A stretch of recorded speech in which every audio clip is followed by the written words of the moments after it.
Hey siblings, it's your girl Jade and we're back with another episode for our Freedom 2030 Charter. However, this is going to be something totally different. I have a special guest here with me today, Analisa. Would you like to introduce yourself? Yeah, hey y'all, what's up? My name's Analisa, my pronouns are she, her, and I'm the policy director here at Women's Freedom Center. And thank you for being here. So like I said, this episode will be totally different. We're going to be talking a little bit more about the background work, what goes into coming up with our amendments for our Freedom 2030. And so the amendment we'll be focusing on today reads, we have the right to be consulted when institutions want to create, revise, and eliminate policies, legislation, rules, or laws that will impact the way we experience systems. We are best positioned to identify alternatives to incarceration, criminalization, and family separation. We should have oversight over the systems and institutions that most impact us. Analisa, can you tell us, what does this even mean? What does this language talk about?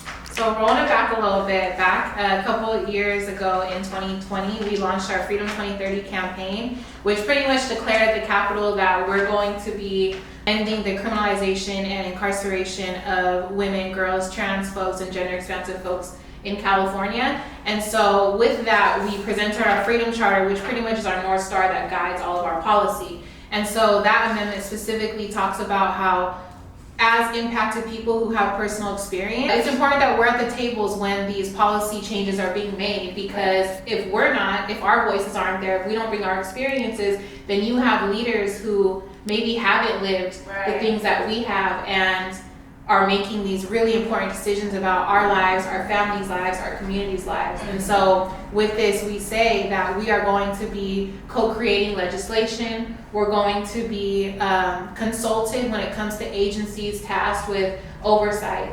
It's important that we're consulted when it comes to decisions because we know what we need. We're in the best position to tell you what the solution is. And I think it's safe to say that since the beginning of systems being created, it has always been led by people who have never experienced the things that we have experienced, being people who have been impacted by the system. Mm-hmm. So you did already touch a little bit why it's important, but do you want to dive deep a little bit more why it's so important for us to do this work, policy work, and have a Freedom Charter?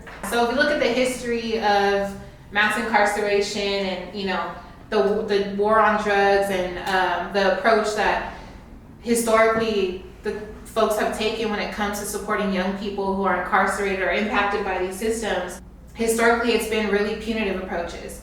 And especially like we look in the 80s and the 90s and all that came out of that, where there was a strict on punishment and like tough on crime type of approach. We know that that's not the answer. And so what we don't want to see is for California to roll back and start to incarcerate our young people and undo the really important work that's happened over the last couple of decades to support our folks and make sure that healing is taking place and all the work that we've done to end these forms of oppression. Exactly. Would you mind sharing with our siblings maybe the moment where you're like, policy change is for me, like this is my calling this is how I'm going to contribute to dismantling incarceration essentially?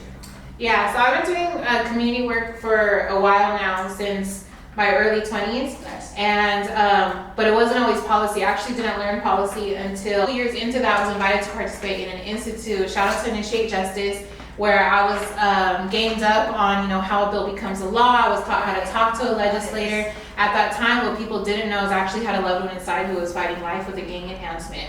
And I didn't tell anybody because at the time, when you're going through these systems, there's a stigma that society puts on you about being impacted by the system. And so it's kind of like this, like a shame that you carry with you, They make you feel bad about being impacted. Mm-hmm. Yeah, so going through this, I was able to see the first policy that I actually worked on was restoration of voting rights for those who have been on parole. Mm-hmm. And then we also worked on a bill that would credit folks who are on youth offender parole. Mm-hmm. YOP. Through that, like I said, I was taught, like we walked through the history of mass incarceration, which I had never been introduced to, right? I didn't realize that I was living this my whole life. The mission was to activate our political power, and it did just that. I was able to go to the Capitol, get the experience and the exposure, and understand, like, damn, I could do this too. Yeah. And I didn't have to have all the fancy language. I didn't have to have all the experience because I was living it. You were a lived expert, essentially, like a community consultant. When you got introduced to policy change, that way worked for you to get into policy change. for other people like our siblings out there who've never even heard of like policy work or policy change, that don't even know what that is, how do we engage with those folks? Yeah, I feel like that's something that we always come across when we're trying to get folks from the ground to come, to mobilize and stuff like that. And I think the best way that I break it down to folks is like,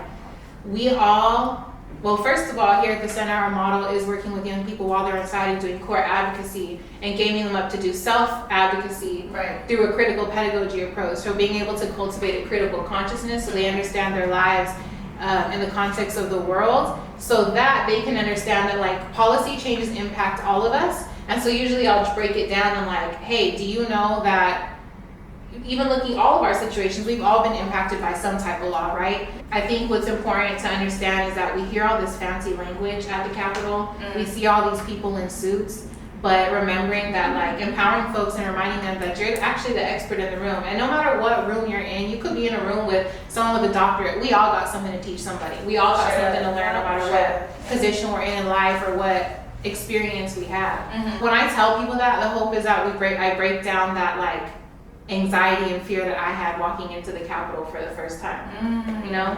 It's a normal feeling to be in a room where it's like, dang, these people got on suits, they walking in here with the briefcases, and it could be an intimidating feeling. And so from your own personal experience, for as long as you worked at YWFC, why do we work on policy change?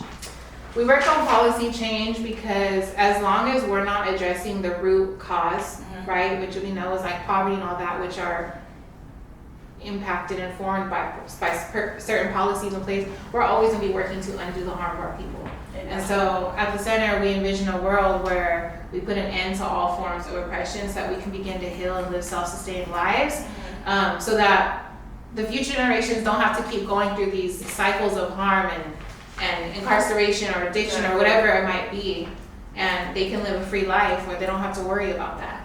And would you say that policy work is that considered behind closed doors, or is it something that you think is a collaborative thing and just doesn't have enough recognition amongst our impacted community, given the simple fact that we don't always have access to resources to teach us about policy and things that are going on that have a direct impact on our lives?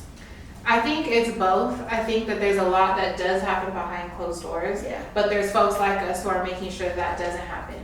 And so I would say, pay attention. Thank God for like things like social media now, where we are able to put our message out and change the narrative that folks have been, internalizing and believing about ourselves and each other.